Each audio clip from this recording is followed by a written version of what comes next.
अस्सलाम वालेकुम। घर और किचन के कामों को अच्छे और आसान तरीके से करने के लिए आज ये बहुत ही यूज़फुल वीडियो आप लोगों के साथ शेयर करने लगी हूँ और वीडियो को फुल वॉच कीजिएगा। अक्सर औक़ात हम लोग जब इस तरह से स्टॉलर्स इस्तेमाल करते हैं, मेरी तरह जो स्टॉलर ज़्यादा इस्तेमाल करते हैं, उनके लिए ये वीडियो बहुत ज़रूरी है। और हम लोग इस तरह से सेफ्टी पिन जिसको हम कहते हैं, बक्सुआ जिसको भी कहते हैं, और ये सेफ्टी पिन हम इस तरह से लगाते हैं तो ये ना हमारे स्टॉलर्स के अंदर ना इस तरह से फँस जाती है, जिसकी वजह से अक्सर औक़ात जो हमारे स्टॉलर्स होते हैं ना वो फट जाते हैं और उनके धागे खिंच जाते हैं और जो है ना हमारा जो नया स्टॉलर जो होता है ना वो ख़राब हो जाता है। तो आप लोगों ने ऐसा करना है, जब स्टॉलर जो है ना उसको अपनी सेफ्टी पिन लगानी है ना, तो आप लोगों ने इस तरह से सेफ्टी पिन के अंदर कोई भी इस तरह से हमारे घर में जो फालतू मोती पड़े हुए होते हैं ना, उसको इस तरह से सेफ्टी पिन के अंदर आप लोगों ने एक मोती डाल लेना है और फिर आप लोगों ने जो सेफ्टी पिन है ना वो अपने स्टॉलर को लगानी है।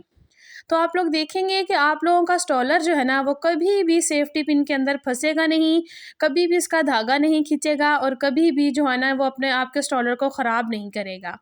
तो आप लोगों ने मेरी ये टिप ज़रूर आज़मानी है और आप लोगों ने मुझे बताना है कि आप लोगों को मेरी ये टिप कैसी लगी। जो चैनल पर नए हैं जल्दी से चैनल को सब्सक्राइब कर लें और बेल आइकन को प्रेस करना मत भूलिएगा, ताकि रोज़ाना आने वाली टिप्स जो हैं आप तक सबसे पहले पहुँच सकें। तो चलते हैं आज की टिप नंबर 2 की तरफ।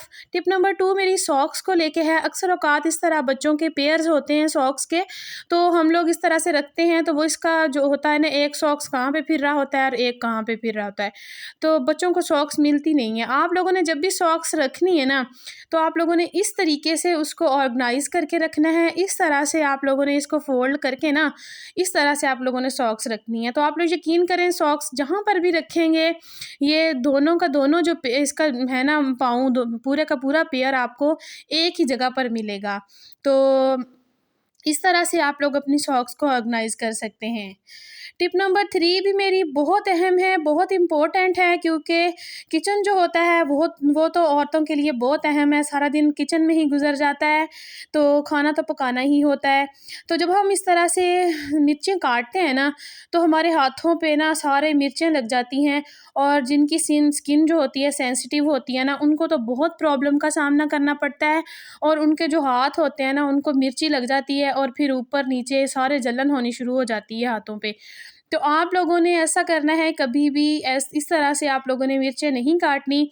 जब भी आप लोगों ने मिर्ची काटनी शुरू करनी है ना, आप लोगों ने पहले अपने हाथों के ऊपर इस तरह से पेट्रोलियम जेली वाली वैसलीन तो हर घर में मौजूद होती है, तो आप लोगों ने इस तरह से वैसलीन ले लेनी है और उसको इस तरह से हाथों के ऊपर भी अंदर भी अच्छी तरह से ना रब करके ना अच्छी तरह से मसल लेना है। तो इस तरह से आप लोगों के हाथों को ना जो कभी भी मिर्ची का जो जलन होती है ना, मिर्ची की जलन कभी नहीं होगी। तो आप लोगों ने मेरी ये टिप को ना यूज़ करना है। उसके बाद फिर आप लोगों ने मुझे कमेंट बॉक्स में बताना है कि ये टिप आप लोगों को कैसी लगी। तो वीडियो को लाइक भी कर दें, कोई बात नहीं, एक लाइक से कुछ नहीं होता वीडियो को लाइक भी कर दिया करें। जब आप लोग कमेंट करते हैं, लाइक करते हैं वीडियो को, तो बहुत हौसला अफ़ज़ाई होती है, तो बहन की हौसला अफ़ज़ाई हो जाएगी। तो चलते हैं जी अपनी आज की अगली टिप की तरफ। मेरी आज की जो अगली टिप है वो बहुत ही इम्पोर्टेंट है सर्दियों के हवाले से, क्योंकि सर्दियां हैं और जो है ना इस चीज़ की ज़रूरत सबको होती है। हमारे इस तरह से कंबल जो हमारे होते हैं ना, ब्लैंकेट, हम लोग जब तह लगा के रखते हैं ना, तो अभी हम तह लगा के उसको रख के आते ही हैं, तो जब वापस जाते हैं तो हमारे बच्चे तब तक खोल के उसको दोबारा से बिखेर चुके होते हैं। तो आज से आप लोगों का जो है ना ब्लैंकेट्स कभी भी बिखरेंगे नहीं। आप लोगों ने ब्लैंकेट की जब भी ये तह लगानी है, इस तरीके से लगानी है। तो इस तरह से आप लोगों ने इसको फ़ोल्ड करके इस तरह से इसके अंदर कर देना है तह के। तो यकीन करें, आप लोग कंबल को जहाँ पर भी आप लोग तह लगा के रखेंगे ना, आपका ब्लैंकेट कभी भी बिखरेगा नहीं। बच्चे जैसे मर्ज़ी उठा उठा के इसको फेंकते भी रहें ना, तो ब्लैंकेट कभी भी बिखरेगा नहीं। तो आप लोगों का घर जो है ना ऑर्गेनाइज़ रहेगा बिल्कुल। तो ये चीज़ें औरतों के लिए बहुत मैटर करती हैं, क्योंकि हाँ, हम लोगों ने सफाई करनी होती है, तो घर को ऑर्गेनाइज़ भी रखना होता है। तो हर औरत की कोशिश होती है कि वो अपने घर को ऑर्गेनाइज़ रखे। तो इस तरह से आप लोगों ने अपने ब्लैंकेट को जो है ना इसकी तह लगानी है। तो कैसी लगी आप लोगों को मेरी टिप? तो चलते हैं जी अपनी अगली टिप की तरफ। ये टिप आज की मेरी सबसे इम्पोर्टेंट टिप है, ख़ास तौर पर उन लोगों के लिए जो ख़वातीन हज़रात या फिर मर्द हज़रात जो कपड़े सिलाई करते हैं, दर्जियों का काम करते हैं। तो आप लोगों ने इस तरह से एक आलू ले लेना है। मैंने ये आलू का हाफ़ पीस लिया था क्योंकि आलू मेरे पास बहुत बड़ा सारा था, तो मैंने उसका हाफ़ पीस लेके उसको पील कर दिया है ऊपर से। तो इसको मैं अब इधर ना जो है ना इसको कर लूँगी, कद्दूकश कर लूँगी, जिस तरह से हम लोग कहते हैं कि कद्दूकश कर लेंगे या फिर ग्रैंड कर लेंगे इधर। तो आप लोग कुछ भी कर सकते हैं, ग्रैंड भी कर सकते हैं, इस तरह से कद्दूकश भी कर सकते हैं। तो मैं इसको इस तरह से जो है ना करके ना आप लोगों के सामने, तो फिर मैं आप लोगों को अगला इसका प्रोसेस बताऊँगी। तो इस तरह से आप लोगों ने इसको अच्छी तरह से जो है ना कर लेना है।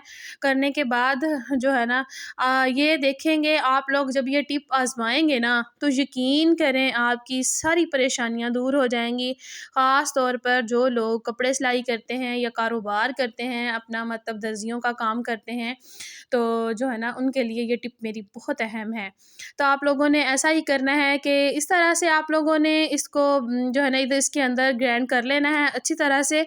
तो ये देखिए मैंने इसको ग्राइंड कर लिया है। तो आप लोगों के पास कोई भी जो है ना ग्राइंडर हो या फिर इस तरह के साथ कद्दूकश हो, तो आप लोगों ने उसके साथ इसको कर लेना है, कोई मसला नहीं है। तो वही चीज़ इस्तेमाल किया करें जो आसानी से आप लोगों को अवेलेबल हो। तो इसके बाद आप लोगों ने ले लेनी है एक प्लेट और उसके साथ एक स्ट्रेनर ले लेना है। ये देखिए मेरे पास प्लेट है एक, उसमें उसमें के ऊपर मैं स्ट्रेनर रख लूँगी इस तरह से। ये चाय छानने वाली छन्नी है मेरे पास, तो आप लोगों ने भी कोई भी अपना स्ट्रेनर ले लेना है। चाय छानने वाली छन्नी भी आप लोग ले सकते हैं जिस तरह से मैंने ली है। तो इसके ऊपर आप लोगों ने इसको अच्छी तरह से इसके अंदर डाल देना है। तो ये देखें इस तरह से। तो ये जो होता है ना इस तरह से जो हमारा आलू होता है ना, ये हमारे बहुत काम आता है, सिर्फ़ पकाने में ही इस्तेमाल नहीं होता, इसके साथ हम लोग बहुत सारे काम ले सकते हैं। तो जी इस तरह से आप लोगों ने अच्छी तरह से इसका जो जूस कह लें या फिर कह लें अरक, इस तरह से अच्छी तरह से आलू का जो अरक होता है ना, इसके अंदर जूस होता है, इसको अच्छी तरह से आप लोगों ने ना इसके अंदर छान लेना है, निकाल लेना है। तो ये जी प्योर आलू का जूस हम लोगों ने निकाल लिया है। इसके अंदर पानी वगैरह बिल्कुल भी मैंने ऐड नहीं किया। आप लोगों ने भी पानी वगैरह बिल्कुल ऐड नहीं करना। प्योर जो है ना आलू का जूस हमें चाहिए। तो हम लोगों ने इस तरह से इसको अच्छी तरह से निकाल लेना है। निकालने के बाद ये वाले आलू जो बच गए हैं, इसको आप लोगों ने फेंकना बिल्कुल नहीं है। ये आप लोग अपने बच्चों को जो है ना पराठे में लगा के दे सकते हैं। इसका जो है ना पकौड़े बना के दे सकते हैं, मतलब किसी भी तरह से आप लोग इसको इस्तेमाल कर सकते हैं। कोई भी चीज़ जो है ना उसको वेस्ट ना किया करें। तो जी चलते हैं, ये मेरे पास जूस निकल आया है आलू का, इतना ही हमें चाहिए, बहुत ज़्यादा की ज़रूरत नहीं है। तो इस तरह से आप लोगों ने जूस निकाल के ना, फिर उसके बाद इस तरह से कोई भी रफ़ सा ब्रश आप लोगों के पास पड़ा हुआ है, आप लोगों ने वो ले लेना है, या फिर आप लोग दाँतों को जो करने वाला होता है, टूथ ब्रश होता है ना, वो ले लेना है। मेरे पास ये वाला ब्रश पड़ा हुआ था, ये मैं अक्सर औक़ात इसी तरह के जो काम करने के लिए इस्तेमाल करती हूँ। तो आप लोगों ने इस तरह से इसका जूस निकाल के ना, ये देखें अक्सर औक़ात हमारी मशीन के जो पार्ट्स होते हैं ना, वो ज़ंग आलूद हो जाते हैं, उनको ज़ंग लग जाता है, जिसकी वजह से हमारी मशीनें जो है ना वो काम करना छोड़ देती हैं। तो आप लोगों ने इस तरह से ब्रश की मदद से जहाँ-जहाँ पे मशीन को ज़ंग लगा हुआ है ना, वहाँ-वहाँ पे अच्छी तरह से आप लोगों ने इस तरह से इसको लगा देना है। अच्छी तरह से बिल्कुल आप लोगों ने लगाना है। आलू के अंदर ज़ंग को काटने वाला एक बहुत ज़बरदस्त केमिकल मौजूद होता है, जो कि ज़ंग को बिल्कुल ख़त्म कर देता है जड़ से। तो जब आप लोग इस तरह से इसको लगाएँगे ना, थोड़ी देर बाद कपड़े के साथ आप लोग रगड़ के साफ़ करेंगे ना, तो ज़ंग सारा यकीन करें उतर जाएगा और आप लोगों की जो मशीन है ना, पुरानी मशीन भी बिल्कुल नई हो जाएगी। तो आप लोगों ने मेरी ये टिप ज़रूर आज़मानी है, ज़रूर इसको करके फिर आप लोगों ने मुझे बताना है कि आप लोगों के कितना काम आई ये टिप, आप लोगों को कितना फ़ायदा हुआ है इसके साथ। तो कैसी लगी आप लोगों को मेरी आज की वीडियो, आप लोगों ने मुझे कमेंट बॉक्स में ज़रूर बताना है। तो जी मुझे दीजिए इजाज़त, मिलूँगी कल एक नई वीडियो के साथ, प्यारी-प्यारी नई टिप्स के साथ। दुआओं में याद रखिएगा, चैनल को सब्सक्राइब करते हुए, लाइक करते हुए जाइएगा। तो जी मिलूँगी कल नई वीडियो के साथ, तब तक के लिए मुझे दीजिए इजाज़त। अल्लाह हाफ़िज़।